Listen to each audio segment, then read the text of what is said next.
बिस्मिल्लाहिर्रहमानिर्रहीम। अस्सलाम वालेकुम नाज़रीन, मैं हूं आसिम मलिक और आप देख रहे हैं सुनहरे अल्फाज। सुनहरे अल्फाज देखने वाले तमाम नाज़रीन को मेरी तरफ से खुश आमदीद।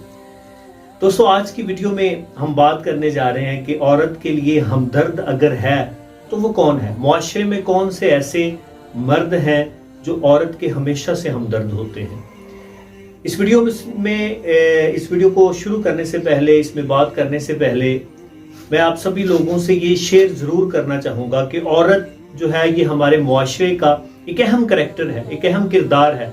और इसके बगैर मुआशरा जो है, अगर हम ये कहें कि इसके बगैर मुआशरा जो है वो बिल्कुल अधूरा है, तो ये गलत नहीं होगा। वाकयातन ऐसा है, औरत के बगैर मुआशरा जो है ये अधूरा है, मुआशरा किसी काम का नहीं है।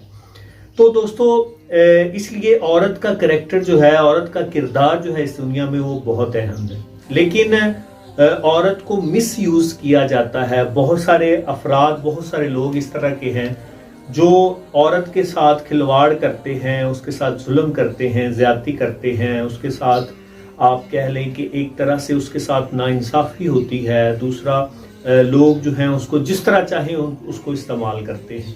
तो औरतें इस हवाले से बड़ी परेशान होती हैं। हम बात करने जा रहे हैं कि अगर उसको कहीं से हमदर्दी मिल सकती है, कहीं से उसको अपनायत मिल सकती है, तो ऐसे कौन से रिलेशन हैं, ऐसे कौन से रिश्ते हैं जिनसे उनको अपनायत, हमदर्दी मिल सकती है। तो दोस्तों, औरत के लिए अगर हम मर्दों की बात करने जा रहे हैं तो मर्दों में से औरत के लिए जो सबसे बड़ा उसका हमदर्द होता है वो उसका वालिद होता है, उसका बाप उसका हमदर्द होता है। दूसरे नंबर पे अगर हम बात करें, उसका भाई उसका हमदर्द होता है, उसका बाप होता है, उसका भाई होता है। तीसरे नंबर पे अगर हम बात करें तो उसका शोहर जो है वो उसका बहुत बड़ा हमदर्द होता है।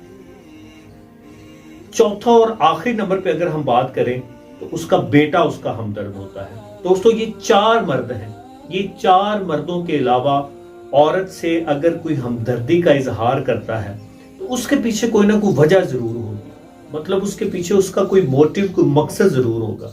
इस तरह बगैर वो अपने मकसद के कोई भी उससे हमदर्दी नहीं कर सकता। जो ओरिजिनल सच्ची हमदर्दी है वो सिर्फ और सिर्फ इस औरत को इन चार मर्दों से मिलती है। सो आज की वीडियो बस यहाँ तक। उम्मीद करता हूँ ये वीडियो आपको पसंद आएगी। अगर वीडियो अच्छी लगती है तो इसको लाइक करें और इस वीडियो को दोस्तों के साथ शेयर करना ना भूलिएगा।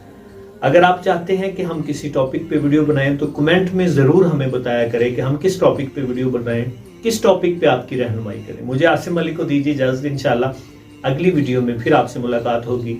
दुआ में याद रखिएगा। अल्लाह हाफिज।